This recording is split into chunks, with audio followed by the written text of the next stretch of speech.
नमस्ते, पुन्हा एकदा तुमच्या सगळ्यांचं स्वागत KDM किचनच्या एका नव्या रेसिपीमध्ये। 14 मार्च 2025 लवकरच येते आणि होळी आहे, मोठा सण आहे। आणि मेन म्हणजे काय, होळी हा फक्त सण नाही आहे, तर हा रंग, आनंद आणि लोकांना एकत्र आणणारा एक मोठा उत्सवच असतो। आणि या होळीमध्ये ना सर्वात महत्त्वाचा पार्ट आहे जो मला फार आवडतो। मला होळीच त्याकरता आवडते कारण होळीत आपण बनवतो थंडाई। थंडाई हा याचा एक अविभाज्य भाग आहे आणि ही थंडाई मला पर्सनली खूप आवडते। आणि आपली आहे ना, सण तर लोकांना एकत्र आणतातच आपले, बट आपली जी खाद्य संस्कृती आहे ही खाद्य संस्कृती पण लोकांना एकत्र आणते। आणि आपल्या खाद्य संस्कृतीच्या प्रत्येक सणामध्ये तेवढंच महत्त्व आहे। लोकांना एकत्र आणण्यामागे, आनंद हे सगळं साजरा करण्यामागे ना आपले जे खाद्यपदार्थ आहेत ते फार महत्त्वाचा रोल प्ले करतात। आज मी तुमच्यासाठी अशीच एक थंडाई बनवणार आहे जी आपण आज बघणार आहे, त्याची पूर्ण प्रोसेस। आता जनरली काय असतं की होळी कधी येते, होळी येते हिवाळा संपता आणि उन्हाळा स्टार्ट होताना। सो ड्रॅस्टिक चेंज होतो एन्व्हायरमेंटमध्ये आणि या एन्व्हायरमेंटला आहे ना आपली बॉडी ॲडॉप्ट करण्यासाठी आपल्याला काही गोष्टी महत्त्वाच्या असतात। थंडाई आहे ना, हे जे ॲडॉप्शन आहे किंवा हे जे आपण म्हणू बॉडी बॅलन्सिंग करण्यासाठी, हा एन्व्हायरमेंट चेंज जेव्हा होतो तेव्हा बॉडी बॅलन्सिंग करण्यासाठी थंडाई खूप महत्त्वाचा रोल प्ले करते। आणि त्यासाठीच आज मी तुमच्यासाठी एक हेल्दी थंडाई बनवणार आहे। तुम्हाला मी 2 फ्लेवर्सच्या थंडाई ह्या प्रोसेसमध्ये सांगणार आहे। सो थंडाई म्हटलं की सर्वात महत्त्वाचा पार्ट आला ड्रायफ्रूट्स। सो ह्या ड्रायफ्रूट्समध्ये हे ड्रायफ्रूट्स आहेत ना फक्त होळीसाठी किंवा एका पर्टिक्युलर सणासाठी वगैरे महत्त्वाचे नाही आहेत। ड्रायफ्रूट्सचं महत्त्व आपल्या प्रत्येक सणांमध्ये असतं आणि ड्रायफ्रूट्स आपण कसे वापरतो आणि प्रत्येक सणांमध्ये काय आपण त्याचे वेगवेगळे फूड आयटम्स तयार करतो हे आपण पुढच्या प्रत्येक सणामध्ये बघणारच आहे। सो ड्रायफ्रूट्स घेताना आहे ना, ॲक्च्युली थंडाई बनवताना आपण जे ड्रायफ्रूट्स वापरतो तर ते ड्रायफ्रूट्स वापरताना 2 प्रकारे आपण थंडाईचं प्रीमिक्स बनवू शकतो। एक थंडाईची प्रीमिक्स पावडर बनवू शकतो आणि एक बनवू शकतो थंडाईचं सिरप। पण आपण आहे ना हे सगळे ड्रायफ्रूट्स वॉटरमध्ये सोक करून घेणार आहे, पाण्यामध्ये सोक करून घेणार आहे। आणि सोक केल्यामुळे ना त्याची पावडर तर बनणार नाही ऑब्वियसली, सो त्याची बनणार आहे thandai syrup. So thandai syrup मी का प्रेफर करतो, कारण जेव्हा तुम्ही ड्रायफ्रूट्स भिजवता पाण्यामध्ये सो 2 महत्त्वाच्या गोष्टी घडतात। एक म्हणजे त्याची न्यूट्रिशनल व्हॅल्यू खूप वाढते, तुम्हाला सगळ्यांनाच माहिती आहे ड्रायफ्रूट्स भिजवले की त्याची न्यूट्रिशनल व्हॅल्यू खूप वाढते। आणि दुसरी गोष्ट डायजेशन होण्यासाठी, ड्रायफ्रूट जेव्हा आपण भिजवतो तेव्हा डायजेशन होण्यासाठी फार इझी असतं, फार सोपं जातं डायजेशन। सो आपण थंडाईमध्ये ना काही गरम मसाल्याचे पदार्थ आणि काही थंड पदार्थ यूज करतो, कारण म्हणूनच त्याला थंडाई बोलतात। आणि म्हणूनच जे बॅलन्सिंग म्हणतोय मी, बॉडी बॅलन्सिंग एन्व्हायरमेंटल चेंजेसमध्ये ते इफेक्टिव्हली होतं। सो हे सगळे मी ड्रायफ्रूट्स आणि गरम मसाले मी आता ह्या बाउलमध्ये घेतलेले आहेत। आता आपण ह्याला वॉटरमध्ये सोक करण्यासाठी ठेवणार आहोत। आता वॉटरमध्ये सोक करताना ह्याच्यामध्ये आपण टाकणार आहोत 1 ते 1.5 ग्लास पाणी।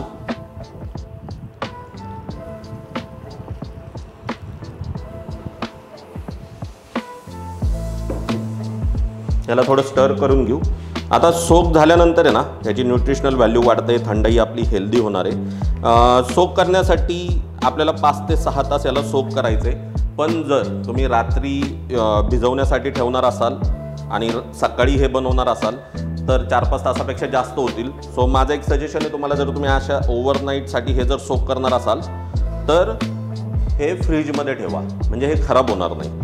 सो आता आपण हे सगळे ड्रायफ्रूट्स आणि काही काळे मसाले घेतलेले आहेत आणि ह्याला आपण झाकण ठेवून याला सोक करण्यासाठी फ्रीजमध्ये ठेवणार आहोत ओव्हरनाईटसाठी। आपले ड्रायफ्रूट आणि काळे मसाले मस्त सोक झालेत। आता आपण ह्याला मिक्सरमधनं छान बारीक पेस्ट बनवणार आहे।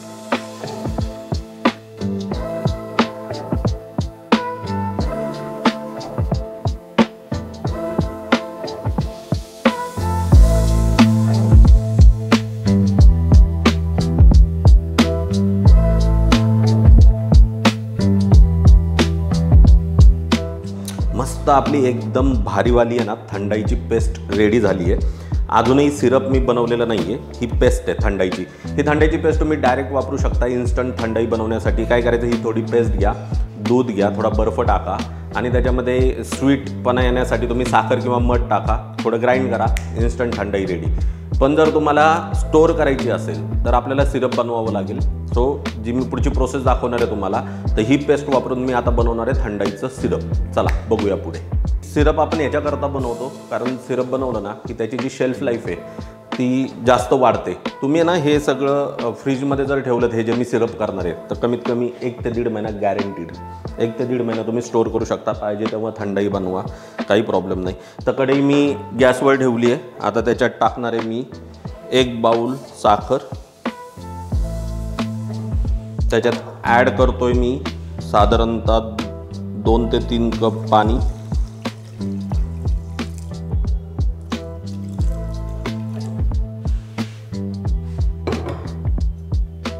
आणि एक साधारणतः 7 ते 8 काड्या केशर. केशर ऑप्शनल आहे, टाकायचं असेल तर टाका, नाही टाकलं तरी चालतं. पण केशरनी टेस्ट आणि फ्लेवर फार छान येतो म्हणून मी स्वतः ॲड केलेलं आहे. आणि याला थोडंसं आपल्याला स्टर करायचं आहे. आता आपण ह्याच्यात टाकणार आहोत जी आपण थंडाई पेस्ट बनवली होती ती.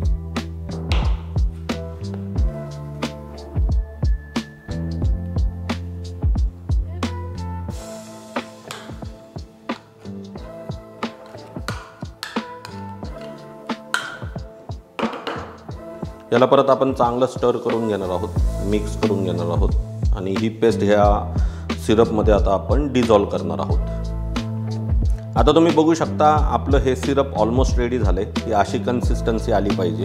सो ही कन्सिस्टन्सी आली की गॅस बंद करायचा. त्याला थोडं आपण थंड होऊन देऊ आणि मग हे आपण एका बॉटलमध्ये, काचेच्या क्लीन बॉटलमध्ये, एअरटाईट बॉटलमध्ये फिलअप करू. 1 ते 1.5 महिना आरामात तुम्ही स्टोअर करू शकता फ्रीजमध्ये वगैरे. काढा, पाहिजे तेव्हा थंडाई बनवा.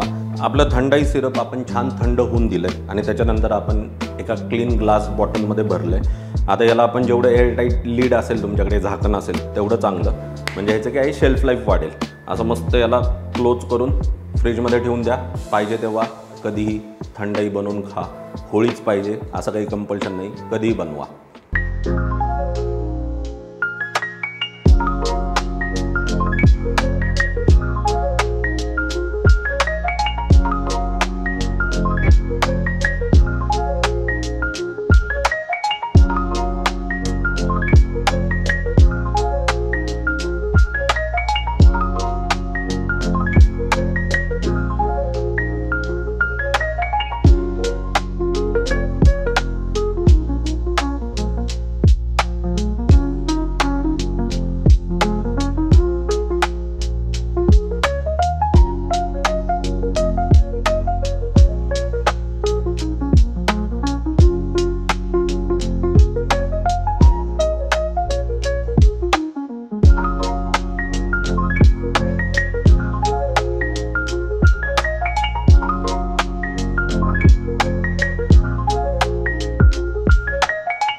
ट्राय करू.